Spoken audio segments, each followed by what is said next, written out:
কেন শুধু সামনের মানুষ এনজয় করতেছে ঠিক আছে, কিন্তু পিছনের অবস্থা খুবই বাজে। আরে হাতে লাগে ব্যথা রে, আচ্ছা রাতে সোনার বাজারে।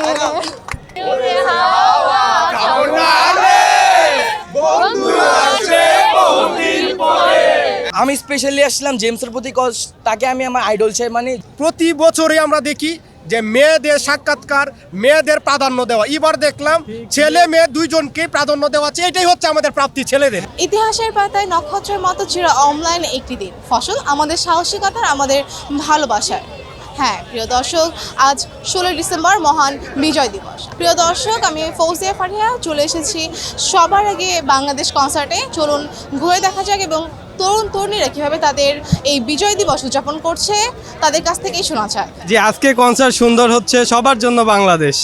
জি হ্যাঁ, নিরাপত্তা সিকিউরিটি ভালো ছিল, সব কিছুই ভালো ছিল এবং খুব সুন্দর একটা আয়োজন। কেন শুধু সামনের মানুষ এনজয় করতেছে ঠিক আছে, কিন্তু পিছনের অবস্থা খুবই বাজে।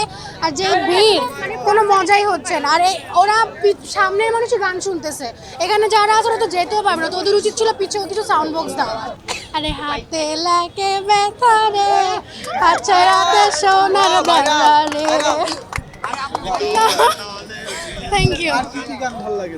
আর কি গাবো? ওই যে তুমি কোন শহরের মাইয়া গো লাগে, ওরা তো আর কি গান আছে, আরও আছে। তো ভালো লাগছে, কিন্তু ওনাদেরকে জিজ্ঞেস করেন কেউ কোনো গানই শুনতেছে না, তো বলবো না ভালো লাগতেছে। উন্মুক্ত করেও এখানে কোনো সাউন্ড বক্স নেই, সামনে কয়েকজন দেখতে পারতেছে, আমরা কেউ তো শুনতে পারতেছি না, ওইখানে আমরা যাইতেও পারবো না, তো আমরা তো কেউ এনজয়ও করতে পারতেছি না। এক্সাইটমেন্ট কালকে থেকে আসবো। কালকে এসে একবার রাত 1টার সময় ঘুরে গেছিলাম, এখান থেকে অ্যারেঞ্জমেন্ট দেখতেছিলাম, কিন্তু আজকে এখানে এসে তো স্টেজ পর্যন্ত যাইতেই পারতেছি না। তার উপরে কে গাইতেছে কি গাইতেছে কিছুই জানি না।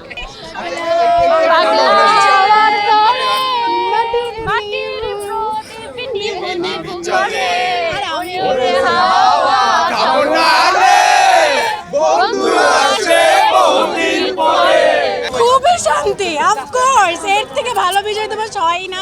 আপা নাই, আরো শান্তি। এর থেকে শান্তি কিছু আছে? স্টুডেন্ট হয়ে এটা বলতে পারতেছি, আরো শান্তি। কিন্তু ভিন্নতা একটা সেট ছিল, প্রতি বছর যেরকম অনেক আতশবাজি ফুটানো হয় রাতে, তারপরে সকালবেলা অনেক প্লেনেরই হয়, এবার এগুলো কিছুই হয় না, তো এটা মিস করছি। এবার এগুলো কিছু করা হয় না সেনাবাহিনীতে, তো এটা একটু অন্যরকম ছিল। আমি স্পেশালি আসলাম জেমসের প্রতি, কজ তাকে আমি আমার আইডল চাই। মানে যদিও আমি গান গাই না, তাও তার গান খুব ভালো লাগে। প্রীতম হাসান, অনেক জাফের, তাদের গানটা আমার শোনা বাকি আছে, অনেকের গান শুনে আমরা আসলাম। সবাই কিন্তু গাইতে হবে।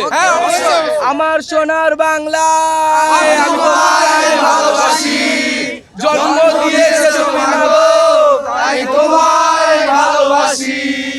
আমার প্রাণের বাংলা, আমি তোমায় ভালোবাসি। প্রতি বছরই আমরা দেখি যে মেয়েদের সাক্ষাৎকার, মেয়েদের প্রাধান্য দেওয়া। এবার দেখলাম ছেলে মেয়ে দুইজনকে প্রাধান্য দেওয়া আছে, এটাই হচ্ছে আমাদের প্রাপ্তি ছেলেদের। আজকের প্রোগ্রামটা অত্যন্ত ভালো লাগছে এবং এর আগে আমি তো ছিলাম তিতুমির স্টুডেন্ট। আমাদের ক্যাম্পাসের মধ্যে একবার জেমস আসছিল, তখন অনেক রেস্ট্রিকশন ছিল, অনেক বাধা ছিল, কিন্তু এবার উন্মুক্ত টাকাতে আমরা অত্যন্ত খুশি, আমরা প্রাণ ভরে উপভোগ করতে পারছি। যদিও একটু বক্সের একটু সমস্যা ছিল, মানে স্ক্রিনের একটু প্রবলেম, যার জন্য অনেকে দেখতে পারছে না। এমনিতে ওভারঅল ভালো।